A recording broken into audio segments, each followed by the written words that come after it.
নমস্কার বন্ধুরা, আপনাদের স্বাগত জানাই আমার নতুন ব্লগে। আজকে কিন্তু আমরা সকাল সকাল অটো করে বেরিয়ে পড়েছি হাড্ডু জেটির উদ্দেশ্যে। আজকের গন্তব্য হ্যাভলক আইল্যান্ড। আর এই হলো আমাদের বাহন নটিক্যাল লাইট।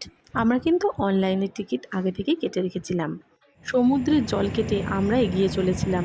তার মাঝে কিন্তু ডাক এলো ডিজে পার্টির জন্য। সেখানে গিয়ে কিন্তু ভীষণ মজা হয়েছিল। আর নতুন নতুন প্রচুর মানুষের সঙ্গেও আলাপ হয়েছিল। এই প্রোগ্রামটা কিন্তু আমাদের খুবই ভালো লেগেছে, যে মানুষকে এন্টারটেন করার জন্য ওরা করেছিল। তারপরে আমরা আবার সিটে ফিরে গিয়েছিলাম। সময় মতোই নটিকা আমাদের পৌঁছে দিয়েছিল হ্যাভলক আইল্যান্ডে। সেখান থেকে অটো ভাড়া করে পৌঁছে গিয়েছিলাম আমাদের রাধাকৃষ্ণ রিসর্টে। রিসর্টটা আপনাদের পরে বিস্তারে দেখাবো। যেতেই কিন্তু হাতে চলে এসেছিল ওয়েলকাম ড্রিঙ্কস। চটপট লাগেজ রেখেই বেরিয়ে পড়েছিলাম বাসের খোঁজে।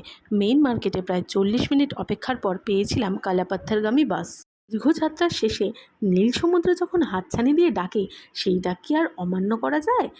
চলুন আপনাদের নিয়ে যাই কালাপাত্থার বিচে।